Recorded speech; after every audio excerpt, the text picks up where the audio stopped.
Greetings, Earthlings. Today we're going to talk about new tractor setup and kind of familiarizing with features on a BCS 853 tractor. This will also apply to the model 852 since they're sister machines and essentially everything is the same except the direction of the transport gear. So here's a new 853 as you would get it from us. Now, of course, this would be on a pallet inside of a cardboard box.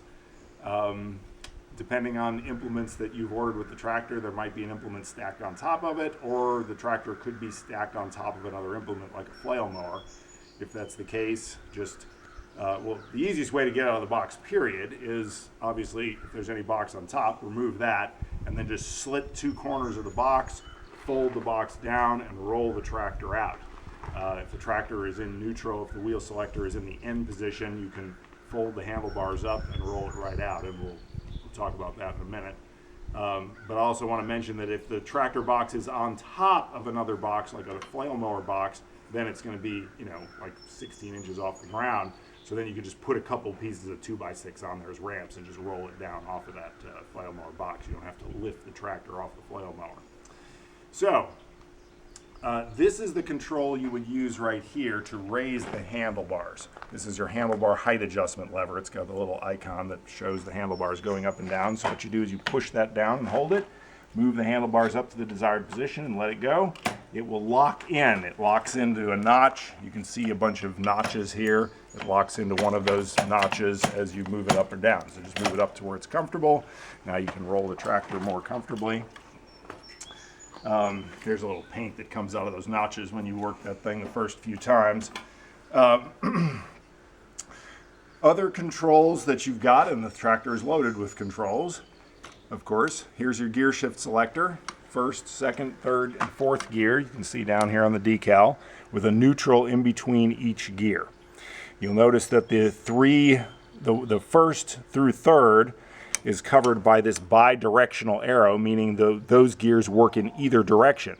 Fourth gear only goes in one direction, depending on which tractor you've got. The 853 goes this way, towards the engine. The 852 will have an arrow pointing the other way because the fourth gear only functions in that direction with an 852. All right, this is your PTO engagement lever. That's going to engage the PTO, which will engage the drive of any implement that you're using on the tractor. Up here on the handlebars, we've got the clutch. This is a hand clutch, much like a hand clutch on a motorcycle or ATV. You'll be squeezing the clutch whenever you need to stop the tractor or shift gears or change directions. So any shifting operation requires squeezing the clutch first to disengage drive, engaging whatever gear you're doing, and then releasing the clutch to engage the power to the tractor so it will work. But anytime you squeeze that clutch, power is disengaged from everything, the wheels and the implement. This is the idiot switch, as we call it, also called the operator presence control or OPC control. That's just make sure that you're at the handlebars running the tractor. If you let this go, the engine will die. In order to hold this down during starting of the engine, or if you need to walk away from the tractor and let it run, you squeeze the clutch, engage the clutch latch on the bottom, make sure you push it all the way up. There's kind of a first notch there, but it's not very secure there. It can actually pop off pretty easily. Just shove it all the way up. There you go. And then when that is locked like that, it holds this safety down. Now note, you can't squeeze the clutch first and then expect to push the safety down. It doesn't work that way. The safety has to be depressed first, then you can squeeze the clutch and latch it. And the next time you squeeze the clutch, the latch will drop off and then you're back in business. So we'll lock that for now because we're going to start it soon. Other controls on the handlebars. The levers that face outwards at 45-degree angles on both sides are your independent steering brakes, right and left steering brakes. Now, depending on the implement makeup that you've got with your tractor, these are arranged sort of in one direction or the other. That is, the handlebars on these machines turn around, as I'm sure you're aware. So you can, right now the handlebars are in what we call the front PTO mode. So the PTO of the machine is in the front. That's to operate implements like mowers and snow blowers. And then the handlebars turn around into the other mode, the rear PTO mode. Well, the brakes can only be right in one of those modes. So if you're buying a mower from us or any front PTO implement, we're typically going to switch the brake cables so that your brakes are actually accurate for mowing, because you use the steering brakes much more for mowing operations than you do tillage operations. So right will be right and left will be left when you're in the mowing mode. If you're only running tillage equipment or rear PTO equipment, then the brakes will usually set them up the other way. But they can always be changed. If you add or subtract implements going along, you can always just switch the two cables at the bottom. It's very easy to do. This control here is the release control for the handlebar rotation. That releases the handlebars so that you can rotate them off to the sides. They lock 15 degrees off center in both positions, or you can bring the handlebars all the way around to the other mode. We'll do that in a minute. First, I'll finish covering the rest of these controls. This is our forward and reverse control. This controls the forward or reverse direction of the tractor.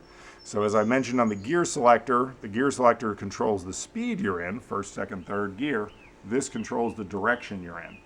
And this does not change its mode of function. That is, here's forward and reverse, but it doesn't change automatically when you turn the handlebars around, which means in one tractor mode, you're going to have to use this backwards. On an 853, if I'm mowing with an 853, this actually has to be used backwards. That is, I would have to pull it back to go forward, and I have to flip it forward to go backwards. If I turn this around to a tilling mode, the rear PTO mode, then the forward and reverse operates the way you think it should. Forward is forward and pulled back is reverse. The 852 is actually going to be the opposite. It's correct in the mowing position and you use it backwards for tilling. It's just the way the transmissions are built. Another thing I want to talk about with the directional control here, because I forgot to mention it earlier, is that when you're moving this thing from one direction to the other, you're going to have to avoid this little safety bump or safety stop in the middle of the selector. You can see that the selector slot starts out on one side, goes around this notch, and then actually offsets the one side again.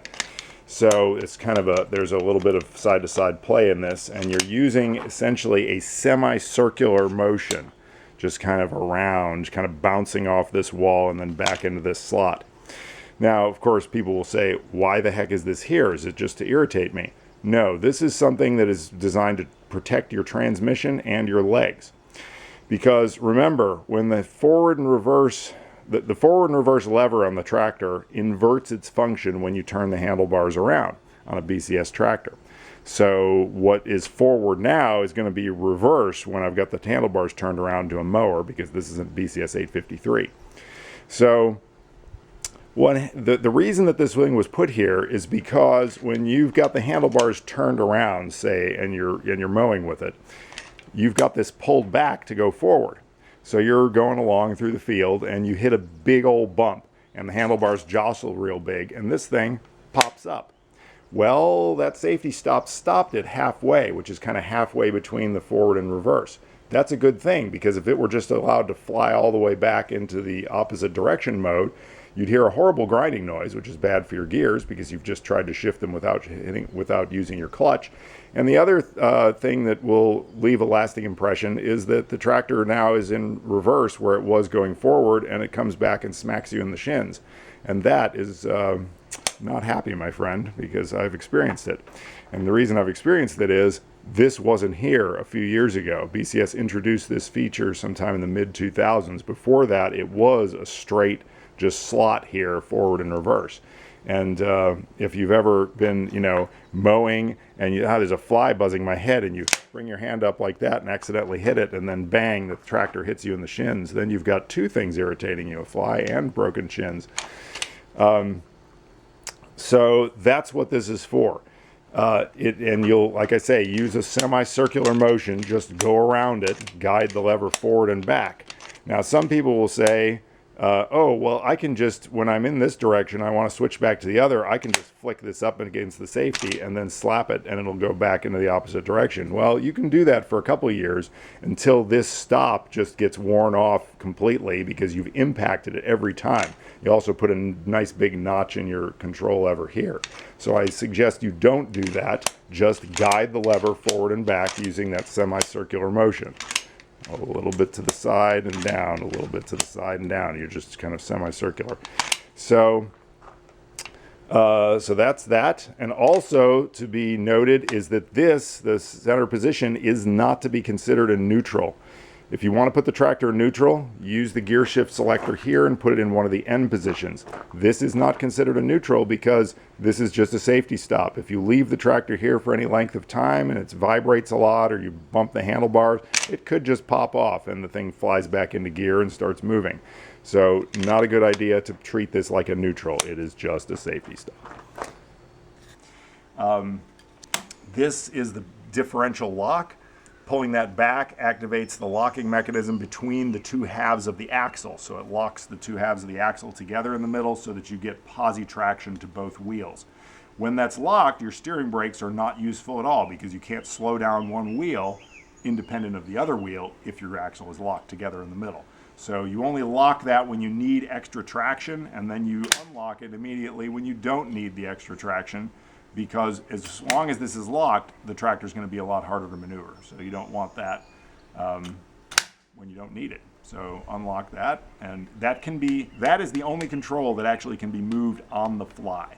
That is, you do not have to hit the clutch over here to engage or disengage the differential lock. Okay, so I'm going to go ahead and turn the tractor handlebars around.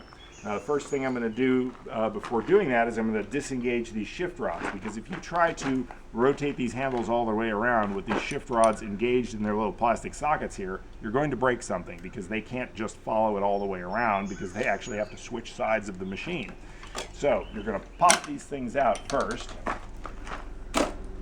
set them aside, and then you're going to bring this all the way around. Now, I actually was going the wrong direction there. If I tried to go this way, there's a stop right here that actually prevents you from going that direction. There's a helicopter going over, so we'll just ignore him for a minute.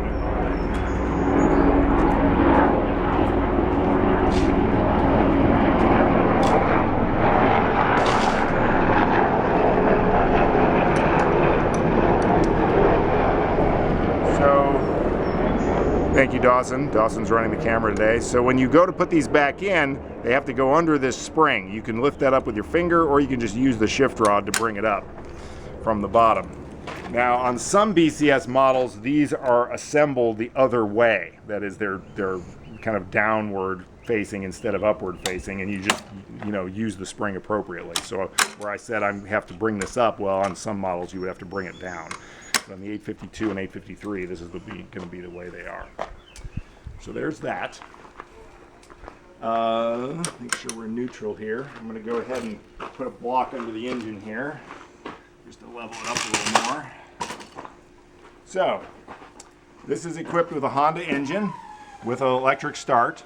The electric start is an option on the 852 and 853 machines. Not all of them come with it. You can request it with just manual start, or you can get the electric. If you get the electric, it also comes with the manual starter, so you have a backup starter in case the battery fails. It's just a standard 12-volt lawn and garden battery, nothing special about it. Key switch is located here. The oil fill for the engine is located here. There is also an oil fill on the opposite side. They're mirror oil fills, and there's actually an oil drain on both sides of the engine. We have a specific video for oil changes, so you can watch that if you're curious about that. But the point is, you do want to check the oil before you use the machine. We always check the oil and we test run the machines here at Earth Tools, but it's not a bad idea to check it anyway when you get the machine. So you want to take this out, take this oil plug open, just check it on one side. You don't have to check it on both sides. It's just a universal engine, so they have fills on both sides. And with the engine level, which should be right about here, the oil should be right up to the edge, which is exactly where it is. So I could even add a little more if you wanted it to run out, but it's right to the edge of the filler hole, basically, which is where you want it. There is no dipstick on these engines because we remove the dipstick. There is a short dipstick that comes from the factory, maybe yay long. we get rid of it, because people tend to be lazy, and if there's oil on the dipstick, they won't go and get oil even if it's at the very lowest mark on the dipstick. So we say, you know what, we're tired of people blowing up engines on slopes when they get up on a steep slope with minimal oil in the engine, so we just cut the dipsticks off, tell people to fill it up until it runs out the hole with the engine level, and there's no way at that point that you can have a low oil failure. So choke on the engine is located here. The gray control, standard for a Honda engine. Chokes in this direction is choking it, as the arrow says. This is running. This is the fuel shutoff valve. As the fuel shutoff valve says, this is on. So if you want fuel, you move it that way. There's also an on emblem right here. And this is off. I recommend leaving the fuel off whenever you're not using the machine. That is, when you shut the machine down, go ahead and turn the fuel off. Fuel is not that good a quality these days, and shutting it off just makes sure you're not going to have a flooded carburetor if you get some impurities in your fuel. But we're going to turn it on because we're actually going to start the machine. Choke it. This one has, yes, it has some fuel in it. So we'll fire it up after I advance the throttle a little bit. This is the throttle control. I missed that when we went over the handlebars earlier. So this advances the throttle to maximum. This is minimum. Sometimes there's a little slack in the cable, so if if you start raising it, it might not respond until you get it a half an inch up or so. But anyway, when you're choking the engine, you want to give it a little gas, about half throttle. So come back down here, make sure my fuel is turned on, which is there, choke it. Now I could just start it with the key over here since it's an electric start machine, but since I'm also covering a manual start machine with this video, we'll just pretend that this is in here. Now, if you just have a manual start machine, of course this key box will not be there, and you would just pull the thing and start it at this point. But since this is an electric start, and I'm going to mock start it with the manual starter, I need to make sure this is in the on position, otherwise the engine will not start. So if you have an electric start unit and your battery's dead, just make sure to turn the key to on before you try manually starting it.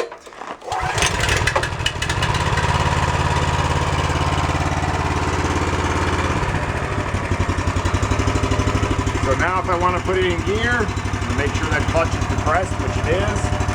Slide the tractor into gear. There it goes. It moves. There's reverse, clutch, back and forward, clutch, reverse. Okay, that's all great. Let's put it in second gear. Still in reverse. Back to forward. Second gear forward. Third gear reverse. Third gear forward. Fourth gear is super fast, so I'm not going to even attempt that on camera. I'll lift the wheel off the ground. You can see how fast the thing goes. Well, it would go very fast. All right. So one thing I want to point out is that when you're shifting gears, sometimes the gear doesn't want to go into position because this is a gear drive machine and you're engaging gears as you're sliding this gear shift selector back and forth. Particularly first gear is the hardest gear to get it into. I know this from experience. So when you put it back into first, of course it went right into first because we're on video and everything works when you're on video. But I'll tell you in the field, 90% of the time it doesn't go in. You go and you pull it back.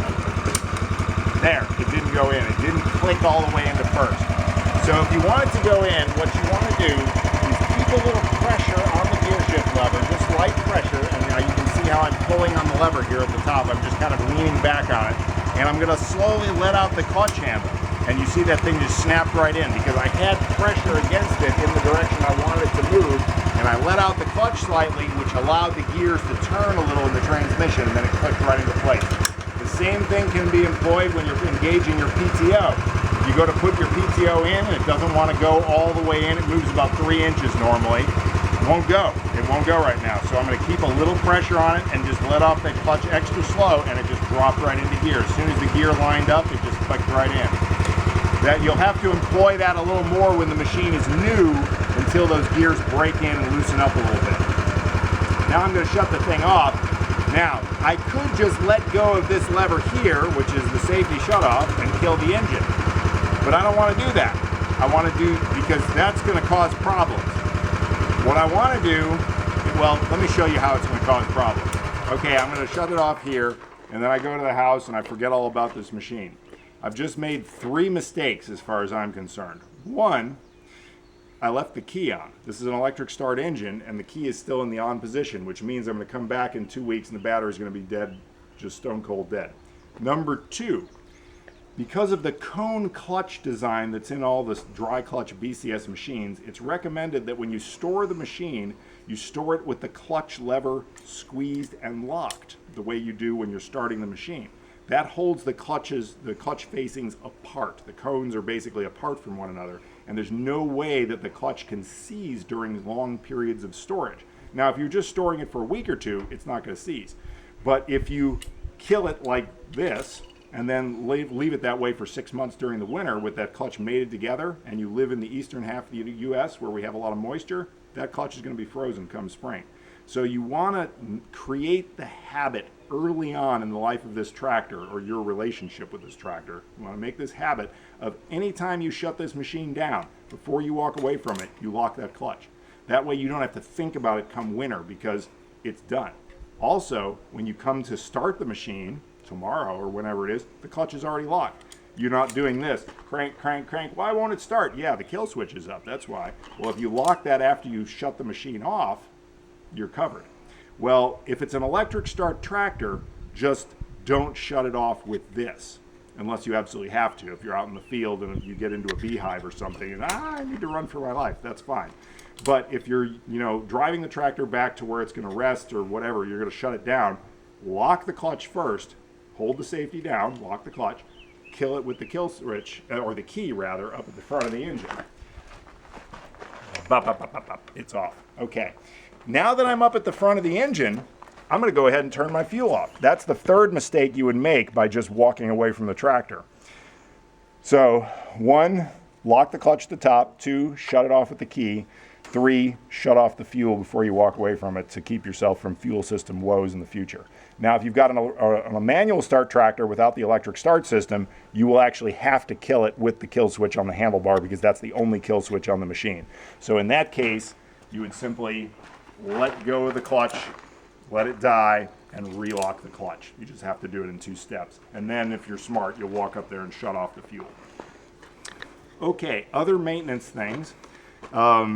Here is the transmission oil check and fill. It's a dipstick that just pulls out of the top of the transmission. We've already checked this at Earth Tools, and we make sure it's full, and it's right up to the top notch there, so that's good. There's an oil drain for the transmission right on the bottom of the transmission, right down here below the axle. We actually have a video specific for changing the oil in the transmission. We cover the correct transmission oil and all that, so you can watch that. Any implements that you're attaching to the tractor will have its own oil, and the owner's manual will cover that, and if we've got any specific videos. Here is your quick coupling female, which most customers get as an option on their tractors to plug things into the quick coupling. Raising up the pin, allows you to insert the quick coupling, insert your implement in here, and then when you drop that down, the locking pin obviously drops into a hole on the male quick coupling and locks it in place. If these things get a little sticky, just hit them with a little spray grease or penetrating oil. Sometimes if they get gritty or sticky, when you try to raise this up, it just doesn't want to slide smoothly. But a little oil, see right there, it's sticking in that direction. You'll notice the way this quick hitch handle is formed, it kind of is wrapped around. It's kind of the spring wire they've got wrapped around, and I find that coming up from this end on that quick coupling always works a little smoother than when you go over that way. The angle just isn't quite as good, and you kind of have to lift it a little and help it. So, little trick there. The brakes on these things, you can see right down here, these are the cables that actuate the brakes. Now, I'll move the brake lever up at the top. I'm squeezing the handlebar right now, and that's the little lever that actuates the drum brakes inside of here. You can see that we've sprayed it down with a little spray grease right in here. You can see it's kind of wet. Keep that sprayed down with some lubricant, penetrating oil or spray grease or something like that during the first few years of tractor ownership. If you don't, the tolerances on those brake levers are so tight that those things will end up locking up on you just from moisture, especially in the eastern half of the United States where we got a lot of ambient air moisture. So once you get a little wear on those things, it's not as big a problem. They don't tend to seize up. Tires. This is the standard set of tires, 5 by 12 by 22 inch. They are pneumatic, that is, they have air in them, unless you've purchased the foam-filled option. And I recommend that you put a tire gauge on them every now and then. At least once a year, check the tire pressure. You should have 20 to 25 psi of tire pressure in there. And if you don't, you will be buying tubes, because what will happen, and this happens every spring, we get a rash of calls from people who say, went to use my tractor and all of a sudden the tire's flat and flopping around on the rim and the valve stem is just gone. Well, here's what's happened. They looked at their tire. They didn't think it looked bad, but they didn't put a gauge on it. And there was probably only 2 or 3 psi in the tire. Well, the thing is, this tractor doesn't weigh that much. And even if there's only 5 psi in this tire, it doesn't squat down. So you can't just look at it and see if it's got enough air in it. You've got to put a gauge on it and actually tell. So if there's very little pressure in the tire, this is a tube type tire. So what happens is, if there's very little pressure, you get it in a hard pull and the rim starts to slip inside the tire. And all that's driving it at that point is the valve stem, which is attached to the tube. So it's trying to spin the machine by the valve stem, which of course just tears the valve stem right out of the tube. And then you're done. You have to put a tube in the thing. But if you actually keep up with it and just make sure there's adequate air pressure in there, you never have that problem. Another thing I want to point out for general maintenance is on your quick coupling. The quick coupling female is held on by 2 nuts, on these studs. You got studs, screwed into the transmission case, and you got nuts holding it on to those studs. Put a wrench on those every now and then, at least once a year, twice a year or more if you're in rocky conditions where the implement is banging around a lot. These studs and nuts are holding the quick coupling on, which means they're holding your implement on. People forget about these things, and people own their tractor 3 or 4 years and they'll call us and say, hey, one of my studs broke off. And I say, have you ever tightened those nuts? And they say, no, because I don't use the nuts, I use the quick coupling. I'm like, well, you failed, because the nuts are actually holding the quick coupling on, so they're taking a big beating, and you've got to keep them tight. If you tighten them up, they will not fail. This is just kind of general good mechanical advice, but just pointing it all out. Here's your tow hitch that you will use to pull items like the trailer we have, or the crimper roller, or any of the tow type implements that we offer. There's a tow coupling bar that hooks on here. It's covered in another one of our videos. We have an air filter here on the engine. We have an air filter maintenance video at Earth Tools that covers the correct maintenance of the 2-stage air filters. 2-stage meaning you got a foam outside and a paper inside. But you can watch that video that's specific to that. Gas, of course. This just takes unleaded. 89 octane is fine. I try to keep from using the really low grade stuff. Your 86 and 87 octane is just a little too low. But that should get you going. We've covered all the controls. We've covered all the general maintenance. There's plenty of other specific maintenance videos for adjusting cables, replacing cables, lubricating cables, and all the maintenance that'll have to be done in the next 50 years that you own this tractor. So, thanks for watching.